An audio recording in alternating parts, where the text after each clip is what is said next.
You and this entire planet are as good as space dust is currently on the TP Metal Store. This Super Soul is not one to sleep on. I originally used it a few times and then kind of put it away. I didn't realize the second part of this Super Soul boosts all Ki Blast base moves. Now, let's break down the numbers on this, because there's a lot of text on screen above my head, but it doesn't necessarily make sense all that easily just looking at XL, and if I move my head a bit so you can see that that's an S, XL and S. So, Earth-Splitting Gallic Gun and regular Gallic Gun are boosted by 20% additional damage by the XL boost. Then, every time you use them, you get a 5% boost to all Ki damage 6 times. 5%, 6 times stacks up to 30%. Which means when this soul is fully stacked, your Gallic Gun and Earth-Splitting Gallic Gun are doing 50% extra damage, which is crazy, and all your other moves are doing 30% extra damage if you're Ki Blast focused. That's as good as Golden Freezer, or Golden Form 4 Freezer Races. Except there's no downside, because Golden Form has a minus 15% damage resistance penalty. This has nothing. This makes all Ki Blast builds viable, but Earth-Splitting Gallic Gun is already good and can strip off nearly a full health bar. Once fully boosted, this makes Earth-Splitting Gallic Gun fully strip off a full health bar. And from testing, I found that you can fully charge the regular Gallic Gun on most knockaways and still land it. A fully charged 1 bar cost Gallic Gun with a 50% boost is doing 3/4 of a life bar's worth of damage from most opponents for a single Ki bar on just a regular knockaway. That is some serious power. I paired this with, I would call it a theme build. I tried it with Super Vegeta. Super Vegeta didn't clutch it out for me. Potential Unleashed, however, did. And that's mostly because when you're in any variant of Super Saiyan, you're forced to teleport when you fully charged an attack. I found this to be a detriment more than a boost. And also, you have better Ki generation with Potential Unleashed. You lose 2.5% extra Ki damage, which is basically nothing, and gain 7.5% extra melee damage. You lose a little bit of resistance to Ki damage, but gain a bit of extra resistance to physical damage with Potential Unleashed. So it's a bit of a pros and cons situation. The main negative of Super Vegeta is it's got way, way, way lower Ki generation when you're punching or being punched. Potential Unleashed does not have that problem. Potential Unleashed has a slight bonus to Ki generation, which is amazing for a build like this, where you want to be just spamming supers as much as possible. Destructive Fission came in immensely handy. After an upkick, the XY or YXY combo for a Saiyan, after the upkick, if you immediately throw out a Destructive Fission, more often than not it'll land, and while your opponent is locked into it, you can hit them with either a fully charged Gallic Gun or an Earth-Splitting Gallic Gun. That slays. Absolutely decimates. Also, sometimes against the AI, you can throw out a Destructive Fission and then dash towards it, so when they detect you've done an ultimate, they will aura dash in, you've dashed towards your Destructive Fission, they'll land in it, and if you time it just right, you'll be doing the step vanish, not just a dash. You'll do the step vanish forward and appear after they've done the dash in, so they won't hit you, and they will land in the Destructive Fission, taking a ton of damage. Works beautifully. Divinity Unleashed I put in a lot of these builds, and Godbreaker, a wonderful counter, does a ton of Ki damage, also powered up by that stacking 30% boost from using Gallic Gun and Earth-Splitting Gallic Gun. I put in Super Gallic Gun because I was like, this is a Gallic Gun themed build.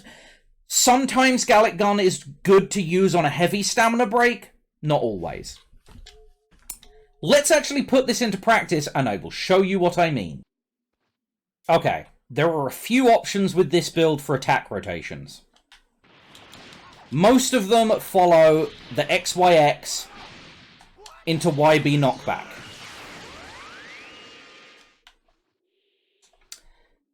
Following up with a regular, full-charged Gallic gun, 90% of the time lands. Sometimes that just happened, what happened there, where most of it lands and then they drop out of it at the end. So let's try this again.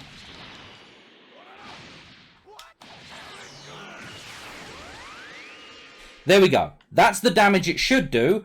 Obviously, the damage will be scaling up the more I fire these. So that's not the base damage, but that's still 12.5k damage on just a 1 bar.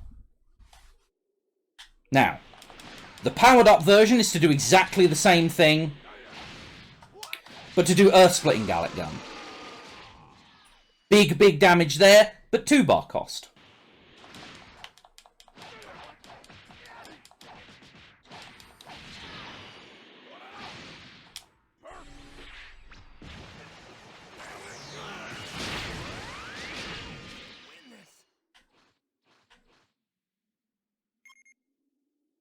As you can see, if you get the Gallic gun to fully land, and you need to be close enough to them for the Gallic gun to penetrate the destructive fission, which is a bit of luck.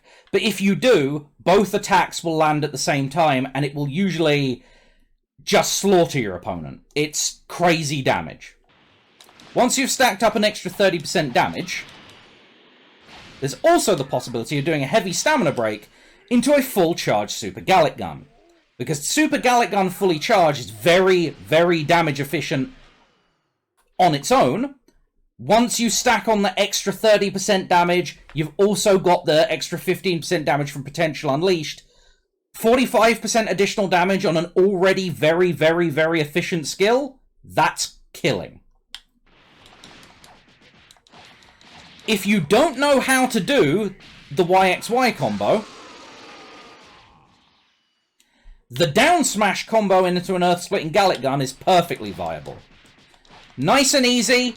As soon as your Saiyan starts doing the little side kicks, transition into hitting Y instead of X, and then at the end of that, throw out the earth-splitting Gallic gun. However, this build is almost foolproof. If you don't know how to do any of this, and you want to just hammer X, Earth-splitting Gallic gun still connects after the X knockaway. It does considerably less damage. It's not as efficient, but if you're struggling with combos and you just want something that's powerful out the box, needing to learn nothing, hammer X, go straight into Earth-splitting Gallic gun, big damage. Similarly, regular Gallic gun is fast enough to charge that if you just spam X and then do a fully charged regular Gallic gun, you don't even need to worry about releasing it early, it will still connect. That is 10k damage doing the easiest thing ever. That is just hammering the X button and then holding the input for Gallic gun at the end of it. Once you fully charge this Super Soul, it makes your key damage ludicrous. So even just a regular Godbreaker is doing over half a bar of damage for 1 key bar. To the point that it slaughters.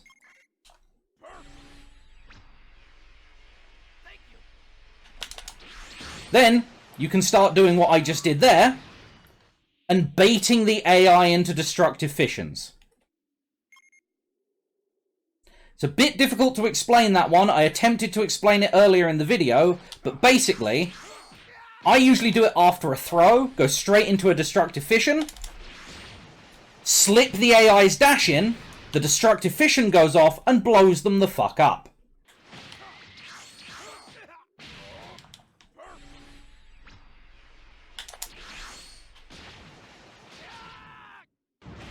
Doesn't work every time, but when it works really well.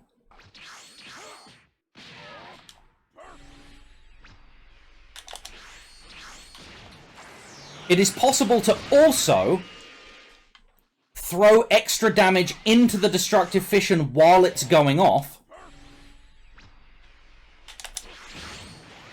For if you really, really, really want to annihilate your opponent completely. That was 17k damage there from an attack that I basically baited Trunks into.